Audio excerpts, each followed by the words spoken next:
first take, Kendrick Perkins had a very interesting take. Now, he's known for having some really pretty shocking take. He's a take guy. What was that? He's the worst. He also said New Orleans was going to beat Phoenix in the first round. Yeah, he has some really strange takes. But he had one take that kind of caught my eye. And, it sounds like, whoa, okay. And his take was that the Warriors should trade Klay Thompson this summer. And if you look at the situation they have right now, with especially with the contracts and upcoming deals that are expiring in the next year or two, whatever, I don't think it's necessarily a bad take, especially when you consider the situation now with Jordan Poole, who's clearly one of their core guys now. I'm sure they want to keep him long term, but you have lots of guys take a lot of money. You got obviously Steph Curry has another 4 years of his deal. That deal escalates to $60 million at the end of his contract. You still got Klay Thompson has 2 more years of his deal. Draymond Green's I think has another year left of his deal.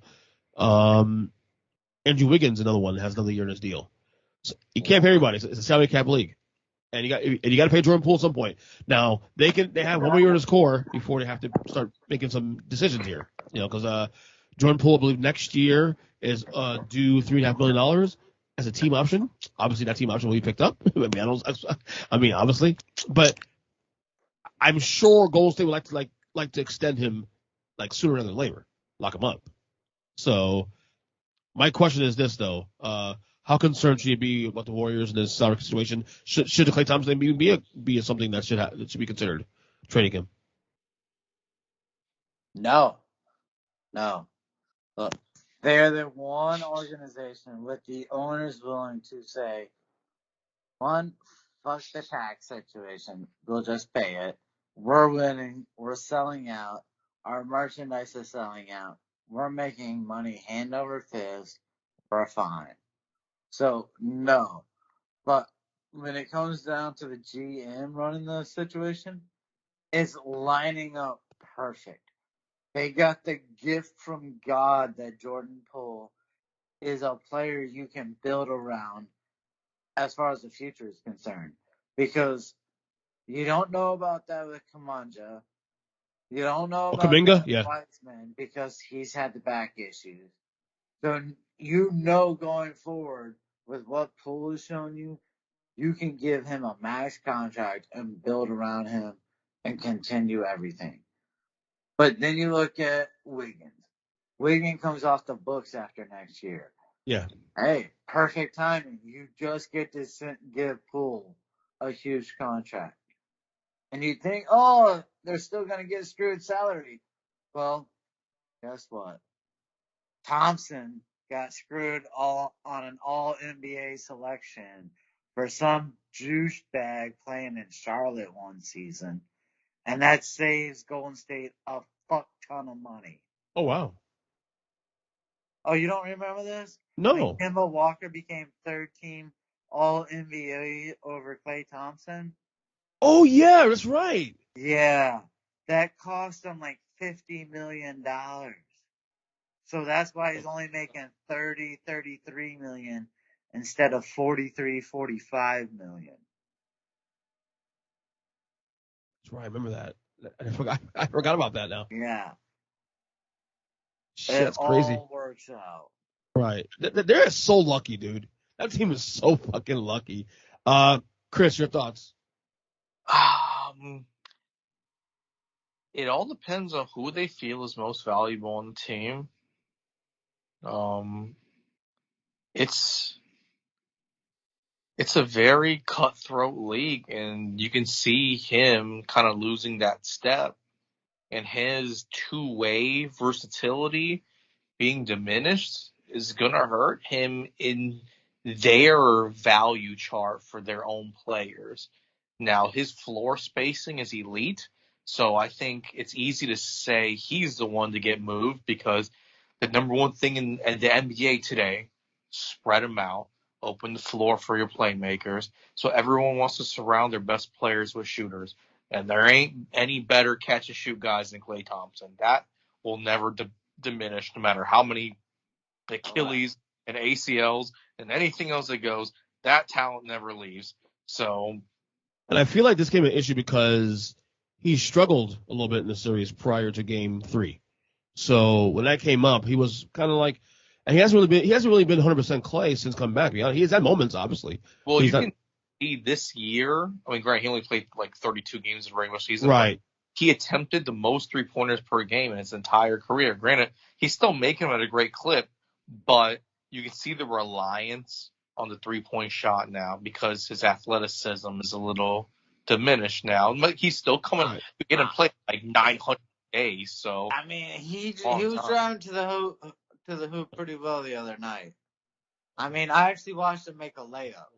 Yeah, well, I don't know if I saw him do that since his rookie definitely year. seen him come back, but the value will be there. His cap number's still big, but it's only 2 years left on his deal, so you know someone will take the risk for that. Whether, there's going to be teams lined up for guys' space floor. Yeah, but do you think they have that ownership that would get rid of him? I feel like they won't, because I feel like of those shrew moves that like Bill Belichick has made his entire career to save that franchise, and a lot of teams can't do it because he's been a core. He's a splash brother. He's the beginning of the movement that turned around the franchise. After Baron Davis kind of took them over the top, then the Splash Brothers came through, and it's so hard to get rid of that. But at the end of the day, if Clay kind of wants to come out of the shadows of, Steph and them, and there's going to come a point in time where everyone's contract goes up, and it's who wants to keep the team together. Is it Clay that's willing to move money around? Is Draymond going to take less money? Is Andrew Wiggins going to say, hey, you know what? I love it here. I'm going to take way less money than I should get. If all those guys say yes, then you can never see that core breaking down. But if those guys want to create their legacy for their own, they got their ring, they're happy. And if they win this year, who knows what happens? Well, we know they got another year window with this. Chris reminded me of something. What's that?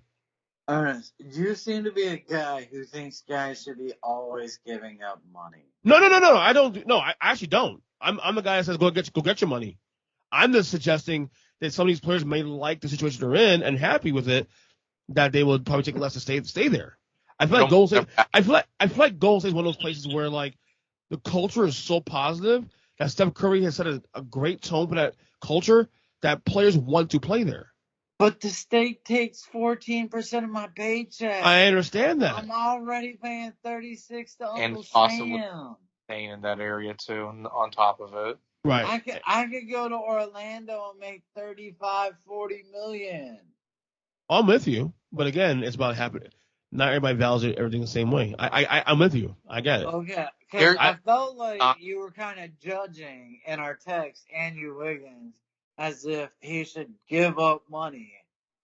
No, I'm saying no. I was saying in the text that I could see him being happy. You do suggest it a lot that dudes will take less money, and we always have to correct you. Say dudes no. The only guy I could see really fit in that is like if Clay continues to show that the injuries are affecting him, he may take less money because he's. But that's in 2 years though. That's in 2 years. And then I even think it's Draymond who would be willing to take. I would say money the next anybody. guy up is Draymond because he's such a fit in that stretch five. His defense is only versatile in that system that they play in. I agree. He comes up for a contract before Clay. Look, it literally 1 year. goes Wiggins, Draymond, and then Clay. Year. Just like that. It's a total domino. Right.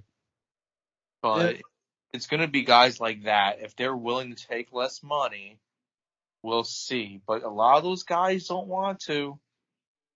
I don't think any guy should ever. And I said it to you guys on the text. If by your third year you don't feel and you're not being talked about as a possible Mount Rushmore type guy, you go get every dollar humanly possible. Yeah, because you know what? That owner's going to do the same thing. This is true, but in an NBA where your money's guaranteed, I think it's less. I think in football it's more like that, just because the money's not guaranteed and you get hurt, you're screwed. But that's true. in basketball when it's a fully guaranteed